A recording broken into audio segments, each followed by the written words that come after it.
Kumba, je pense que egsi nañ de. Ouais, c'est l'endroit fatidique. Exactement. Coach Mohamed, na nga def? Ça va bien. Ça va bien. Bonjour. Na ngeen def? Ça va bien. Vous allez bien, ça va, merci. asalaamaaleykum suñu mbokku téléspectateurs yi ñëwaat nañ ci seen émission BBL. Alors aujourd'hui ñëw nañ pour déstresser.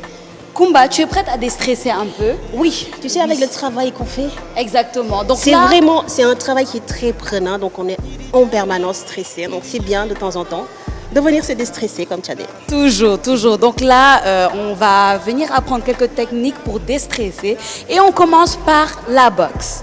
Coach Mohamed, ça va bien? Ça va bien, et vous? Vous êtes coach de boxe. Oui. C'est bien ça. Oui, c'est bien. Nous, on est des débutantes. Boxe defe naa ni télé rek lañ ko seetaane ou bien ouais, moi je savais même pas qu'il y avait des endroits pour s'exercer à la boxe. Ce qu'il faut savoir, c'est que boxe, comme on a dit tout de suite, ça permet de se défouler, ça permet aussi de déstresser. C'est un sport de combat, mais ça aide à s'assumer et à déstresser. Donc c'est hyper important. Exactement, comme ñun ay débutantes nañ, comme je vous dis, et dans BBL nag on parle de tout ce qui est bien-être et loisirs. Te defe naa boxe ci la bokk de hein? Effectivement. Ok, qu'est-ce que vous pouvez nous dire sur les bienfaits de la boxe? Les bienfaits de la boxe, elles sont assez nombreuses. Donc il y a beaucoup de bien-être, mais les gens ne le savent pas parce que c'est un sport qui c'est assez comment dirais-je agressif. Oui, agressif entre guillemets. Donc c'est un peu inaccessible parce que vu les connotations que les gens en ont, donc ñu bari duñ ko ñeme def parce qu'ils pensent que non sport góor la, c'est violent et tout ça. C'est ça. C'est comme tout arts martiaux, donc c'est d'abord le bien-être interne et externe. Donc ça forge l'individu. Loolu lu am solo la di Kumba. Ouais, est-ce qu'il faut avoir un but exact pour venir faire de la boxe? Est-ce qu'il faut que c'est quoi le déclic? Lan mooy forcer nit mu ñëw faire de la boxe la plupart du temps pour seen clients yi fi ñëw? D'habitude, il faut avoir beaucoup de volonté. Il faut avoir un but dans la vie. Il faut nga xam li nga bëgg. Par exemple, nga am loo xamante ne da la métti ci sa àdduna léegi nga ñëw pour défouler extérioriser ko. Ah c'est ça. Surtout chez les femmes, parce que de plus en plus, nous constatons que les femmes sont battues chez elles, voilà, nous vivent des calvaires, c'est une cœur, mais juste pour autodéfense, pour nous protéger ça. Je crois que c'est bon. Est-ce que vous avez des cas humains, une fille par exemple, qui vient vous dire, je veux apprendre à me défendre. Est-ce que vous avez des cas humains? Oui, barina. D'habitude, quand elles viennent, les dames, elles ne le disent pas directement. Mais donc, elles comprennent en fait. C'est au coach de déceler l'agressivité qui est dans la personne et d'essayer de le canaliser pour mu bañ ko extérioriser parce que le but c'est pas que mu dem seen kër am fa attroupement ak jëkkëram wala ay mbokkam. C'est surtout de canaliser jusqu'à ce que nga mën ko inhiber, c'est-à-dire l'agressivité mën a disparaître.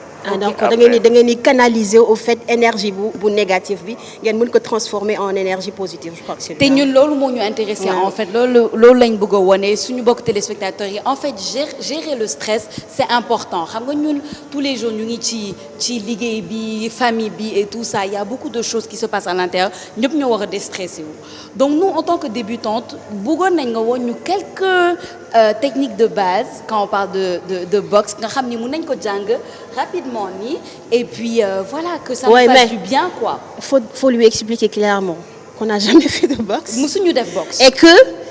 Et que on tient à nos mains. Donc voilà, mais vraiment un truc très soft. Ok. Mais vraiment très Ok. soft. C'est possible.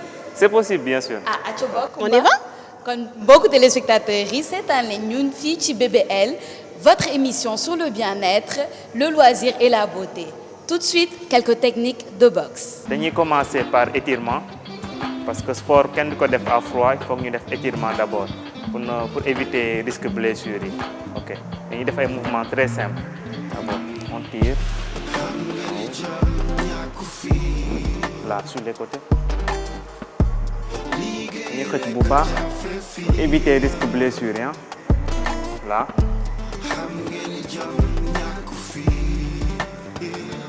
Là devant, pousse. Ok, là. Épaules yi la ñuy gën a utiliser kon nañuy étirer épaules yi bu baax.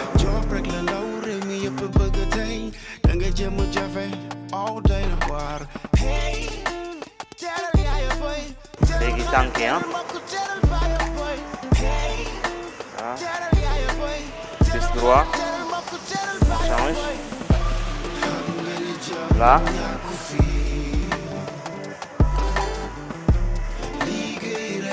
Ok bu ñu paree étirement yi dañuy def ay mouvements pour que yaram bi tàng ay mouvements yi simple mouvement cardio.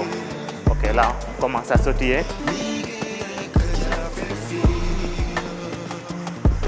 Là. Élévation des genoux.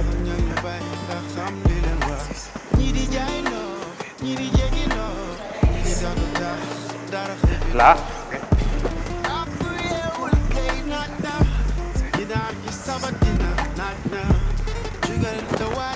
Là devant.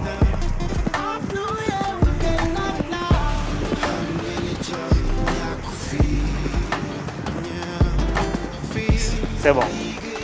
léegi bu ñu tàngee léegi mun nañ sol gants yi.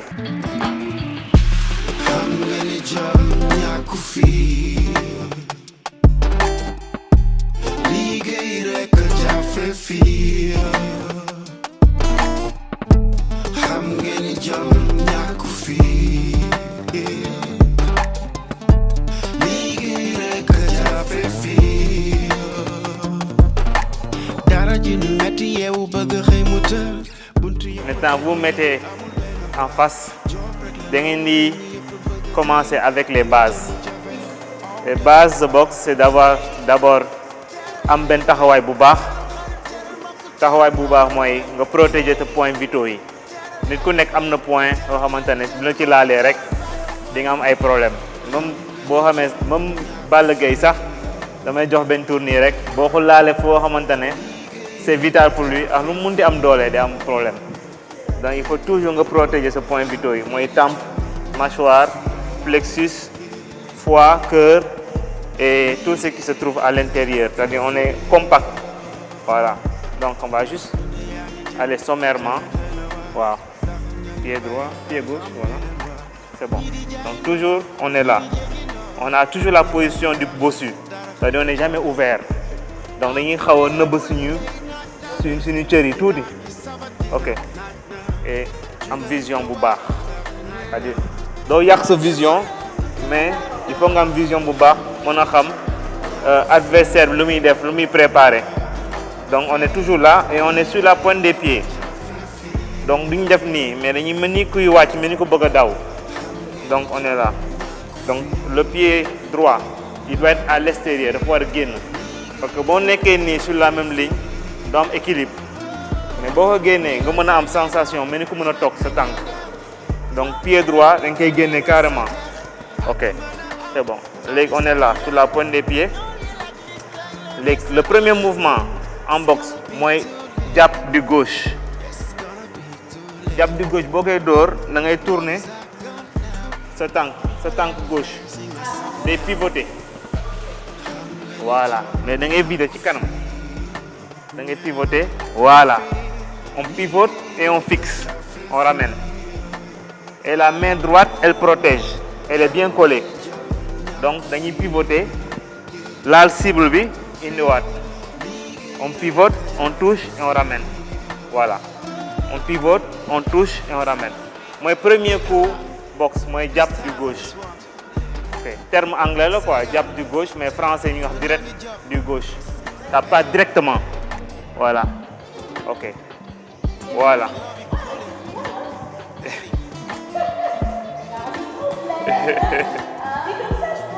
C'est ça. C'est ça, oui. Oui. C'est ça. Donc, si le jab du gauche, il y a le direct du droit. C'est-à-dire c'est le même principe. Il faut toujours faire la rotation. Rotation, mais coup de dolé, moi permettre de gagner quelques centimètres. Voilà. Voilà. Et il faut toujours viser devant, juste devant. Là, devant notre nez. La cible est sur le canam. Cible est sur le fil. Mais toujours cible est sur le canam. Voilà. On est là. On ramène. Là. On ramène. Toujours on pivote. Là, on pivote. Il nous a le hobby. Droit, on pivote. C'est ça. Maintenant, on va les tester sur le sac. Vous allez me faire un jab du gauche uniquement sur le sac. Jab du gauche, sur le sac.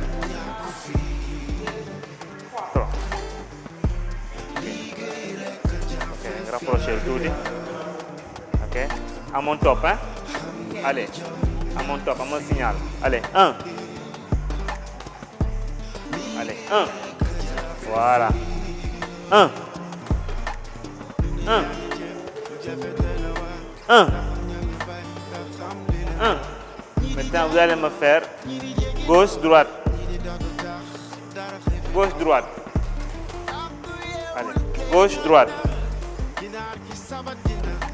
Gauche-droite. Gauche-droite.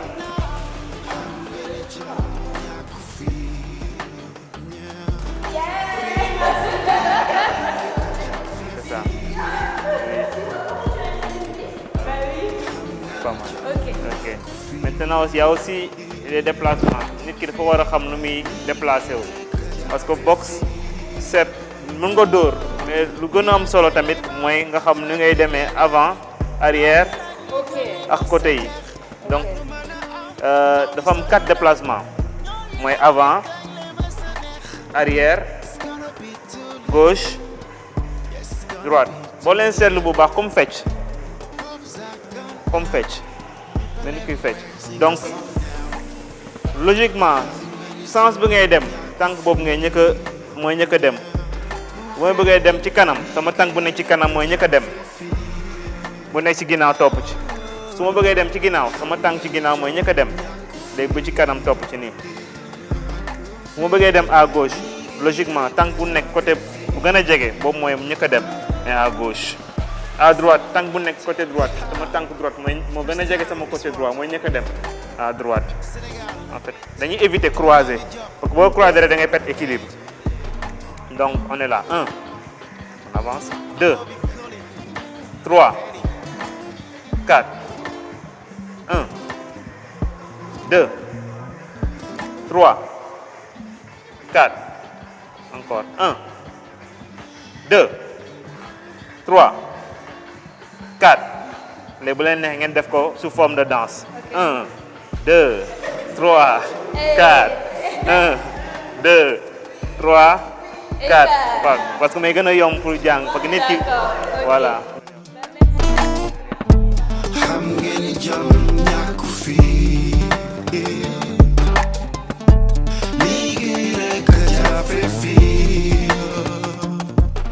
Mais coach Mohamed ndekete boxe base bi nii la simple. waaw nii la simple ñu bëri dañuy yaakaar ni c'est inaccessible mais c'est très simple. C'est très simple. dara jafewul. Et puis man, ça m'a fait du bien, petit punching ball, de taper le gauche-droite. Combat, qu'est-ce que tu en as trouvé? Mouvement qui suivait, quand tu comprends le processus, je crois que ça devient beaucoup plus facile. Et ce qu'il faut préciser, c'est, comme le coach l'a dit tout à l'heure, il faut faire des mouvements avant de pratiquer. Sport movement, c'est très important, comme on a fait les étirements, tout ça. Mais je voulais qu'on revienne un peu sur... on a dansé aussi, hein? Oui, on a dansé, mais avant même de parler de ça, mouvement gauche-droite, en fait, le mouvement du pied, et puis en même temps synchroniser ak coup bi. Pourquoi en fait? Pourquoi est-ce qu'il faut nga bouger ce tank ak sa loxo en même temps?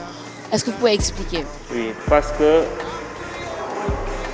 nit ki dooleem ci suuf lay jógee donc il faut que sa yaram mu nekk en harmonie c'est-à-dire comme kuy fecc boo naree fecc sa yaram yëpp may bouger munoo sa yaram bouger ci kaw suuf bañ a bouger donc du nekk en harmonie boxe noonu la art martial en général danse la donc il faut que sa yaram bi yëpp nekk en harmonie plus sa yaram mu nekk en harmonie plus coup bi ngay joxe day fluidité boobu boo ko amee rek après doole vitesse yëpp c'est relative nit ki yaa koy entraîné donc fluidité ngay am ci suuf ak ci kaw mu coordonné bu coordonné rek yow da ngay sentir sax mouvement bi day simple doo ci def effort bu bëri donc à chaque fois il faut que sa yaram nekk en harmonie surtout ci suuf parce que suuf mooy dicté ci mooy commencement bi et après ci kaw day suivre rek donc c'est ça c'est un processus bi boo ko appliqué. da lay jox élan aussi en même temps et puis ça donne de la force. da lay jox force.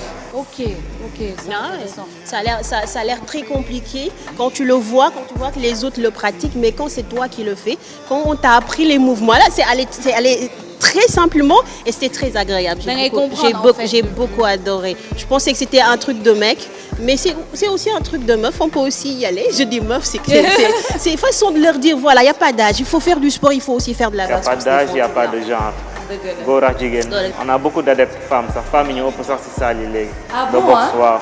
ah loolu baax la mais Koumba yaa ngi doon wax ci fecc bi de toi tu as apprécié. Oui, surtout séquence boobu ça m'a beaucoup plu parce que j'adore la danse.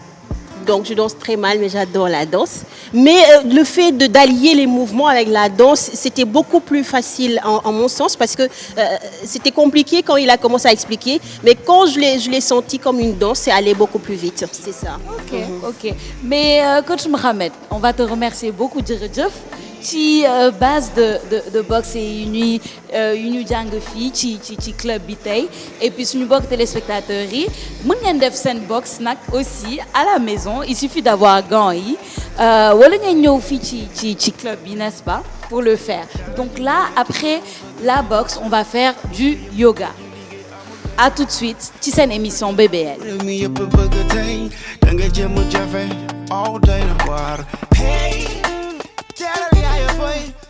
jóge nañ ci boxe bi léegi ñu ngi ni ci yoga man nag je vais te dire la vérité yoga bi nag c'est ma partie préférée parce que j'ai tellement entendu de bienfaits sur comment ça aide à évacuer stress bi que en tout cas yàkkamti naa daal ñu xool. Oui, et ce que j'ai envie de te dire Sophia, c'est que là, le yoga c'est pratiquement comme la méditation en fait. Voilà, c'est surtout on va jouer dans la respiration. Je suis pas très experte, on va aller voir le coach tout à l'heure, mais je crois que ça va jouer un peu dans la respiration et la concentration. OK, ñu dem c'est assez simple. D'accord, on va voir ça.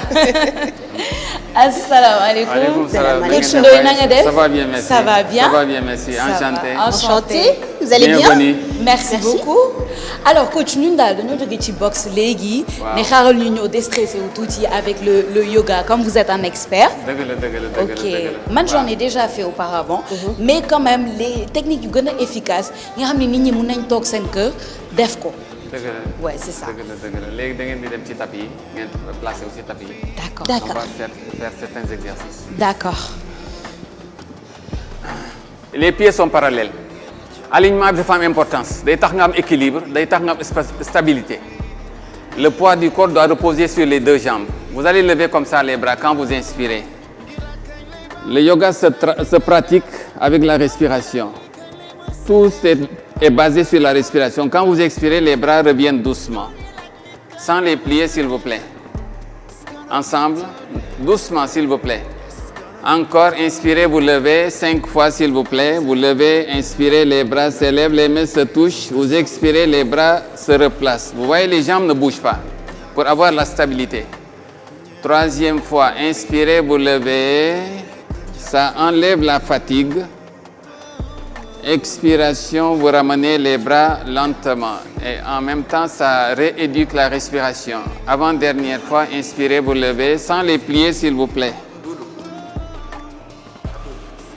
Expiration, les bras se replacent sans les plier. Une dernière fois, vous levez. Allez-y, inspirez, les bras s'élèvent, c'est la dernière fois, ensemble. Vous expirez, vous ramenez les bras lentement. Voilà, après vous tournez votre pied gauche seulement à gauche. Vous allez pencher le tronc sur le côté gauche comme ça, la main sur le genou, l'autre bras se la lever à la verticale. Et vous gardez cette posture pendant plusieurs secondes. Vous respirez par le nez, lentement. Les exercices, on les garde longtemps pour attendre les effets positifs. Allez-y, plusieurs respirations par le nez. Et quand vous inspirez, le tronc se redresse normalement. Ramenez le pied gauche. Les pieds se replacent parallèles. Vous gardez écart des jambes, pieds parallèles s'il vous plaît. Voilà, vous tournez le pied droit à droite. Et quand vous expirez, vous changez le bras gauche vertical, la main droite sur le genou. Vous allez faire plusieurs respirations. Plusieurs respirations sans bouger.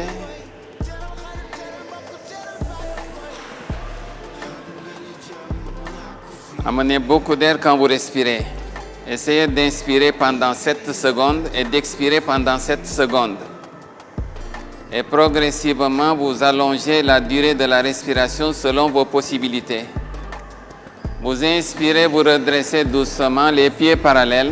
Vous allez fléchir le tronc en avant à l'horizontale. Les bras, la tête, le tronc au même niveau. Pieds parallèles. Aplatissez bien le dos. Vous inspirez, vous redressez doucement. Nous allons tourner le pied gauche à gauche. Les bras restent au niveau des épaules. Augmentez l'écart des jambes, s'il vous plaît. Encore. Vous allez plier la jambe gauche. Voilà. Les bras au même niveau que les épaules, s'il vous plaît. Et vous tournez la tête pour regarder vers la main gauche.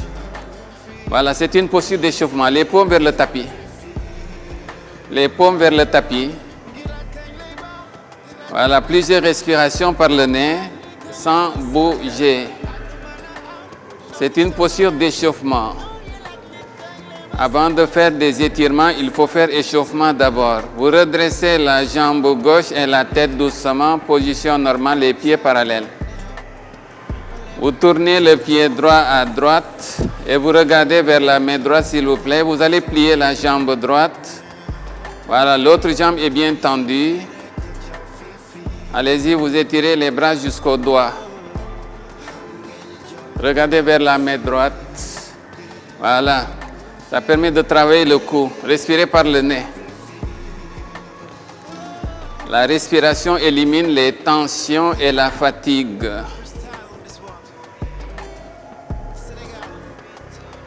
Vous redressez la jambe et la tête, vous ramenez le pied, les pieds se joignent doucement, respirez par le nez s'il vous plaît, vous respirez par le nez, vous joignez les pieds, vous allez joindre les mains à la hauteur poitrine. Voilà, quand vous êtes debout, il faut placer le poids sur les deux jambes, il ne faut pas faire comme ça c'est pas bon, c'est pas joli, et puis ça peut amener des douleurs de dos à la longue. Les pieds sont joints. Le poids se repose sur les deux jambes et quand vous inspirez, les bras vers le haut. Voilà, vous étirez sur toute leur longueur. Voilà, ça permet de retrouver la verticalité du corps, des poignets jusqu'aux chevilles. Respirez lentement. Les bras s'étirent, le tronc s'étire et vous ramenez doucement les mains à la hauteur poitrine jointe. Après les bras le long du tronc doucement. Voilà, il faut redresser bien le tronc quand vous êtes debout. C'est plus esthétique et c'est plus joli. Il ne faut pas courber le dos quand vous êtes comme ça debout. Vous redressez bien le tronc, la tête, position normale. Vous levez votre bras droit comme ça, vers le plafond. Ensuite, vous penchez le tronc côté gauche. La main gauche ici, à l'extérieur du genou. Vous tendez les jambes pour rester sur place. Plusieurs respirations. Après, vous revenez doucement. Le bras se replace. Vous inspirez, levez gauche. Vous penchez le tronc côté droit.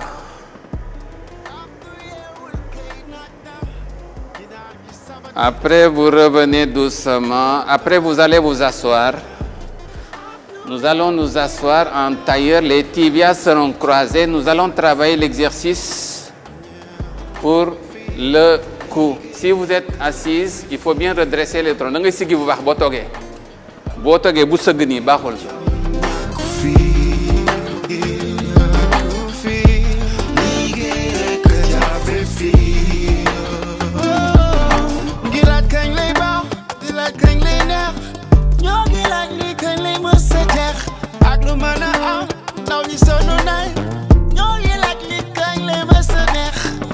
It's gonna be too late.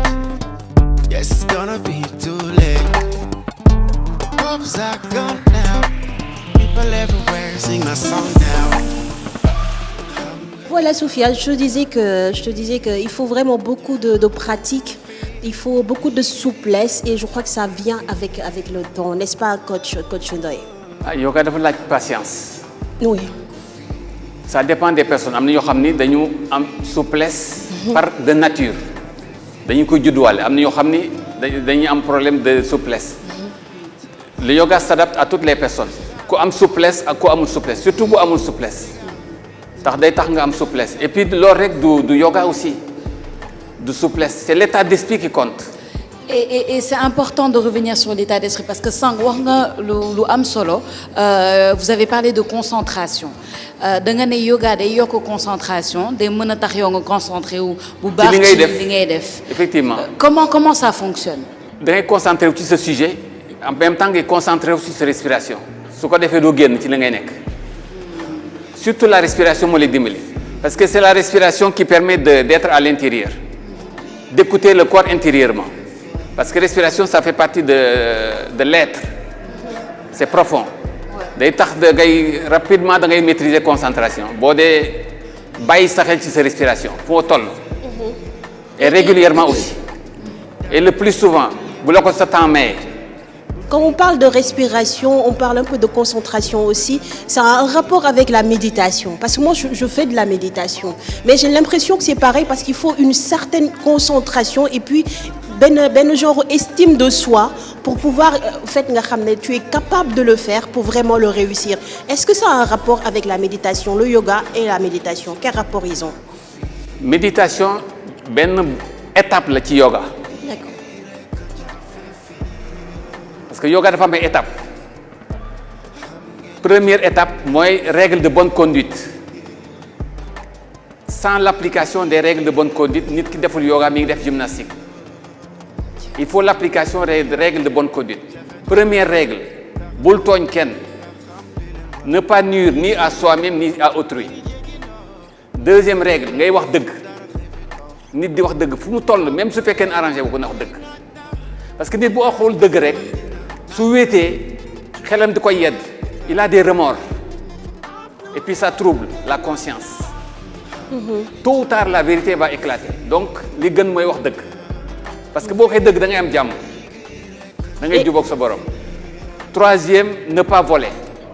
Troisième règle nit lu muy lekk ne loo xam ne lu mu ñaq la mais bu mu sàcc parce que nit buy lekk lu lew rek du wér day am ça amène la mauvaise santé wala boo amee ay doom boo leen ne jaar leen nii ñu jaar leen doo ci mën dara parce que li nga leen jox mooy poison. Ça éduque aussi, on a éducation là. Mais man xam nga xaw ma woon ni yoga dem egg na foofu parce que c'est très profond li nga expliqué. Loolu mooy base bi. D'abord moo tax ma ne état d'esprit. C'est comme ne une pas religion voler. en fait. Oui. Quatrième point, la non-cupidité. Boo amee ngay joxe. Esprit de partage dafa baax. Nit dafay joxe dafa baax. Ah, en tout cas yaa ngi wax ci ay leçons de vie très important gis nga le yoga Voilà. ça peut apporter des leçons de vie te leçons de vie yooyu sax day wàññi stress parce que su fekkente ni yow yaa ngi am comportement bu baax raison yi ngay stressé day wàññeeku. Effectivement, vous avez la tranquillité d'esprit. Exactement. Ouais. En tout cas coach Oui, Ndoye et moi, merci beaucoup. je voulais rajouter un petit truc qui est très important, c'est que quand on est malade, 90%, plus de 90%, c'est lié au stress. Donc quand on arrive à l'évacuer, on est à 90% guéri. En bonne Donc santé. c'est important, c'est très xam nga important stress de le ku dire. nekk day am stress. ça dépend de l'état. sooy xaar rendez-vous di nga am stress boo xaar un événement di nga am stress boo xaar un voyage di nga am stress mais stress bi bu mu la métti bu mu la dominer. Exactement, contrôle du stress. voilà bu mu la Dëgg la. dominer bu mu la subjuguer. mais koo gis rek am na stress. mais bu mu la bu stress bu la dépassé rek dafay indi problème. waaw dëgg la en tout cas coach Ndoye merci beaucoup vraiment jërëjëf ci ñoo ko bokk ñoo ko joog doyul nag vraiment pour le développer lépp doy si seen kii bu gàtt bi. Oui, mais on va revenir. Présentation On va Inch'Allah. revenir, Inch'Allah, et puis C'est on va ça. reparler du reste parce que c'est très important de déstresser. Parce que ça te permet d'avoir une vie. parce que stress xam nga stress mooy lan stress mooy manque harmonie. manque harmonie avec les semblables nit ñi jubóowul ak ñoom nit ki boo amee jàmm ak ñoom rek.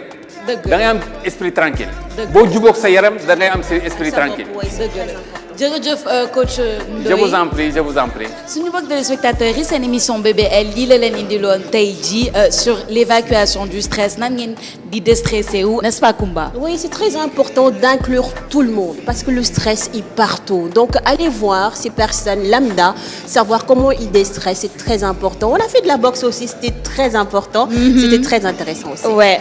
En tout cas ñu ngi leen di jox rendez-vous prochainement ci seen émission BBL sur ITV.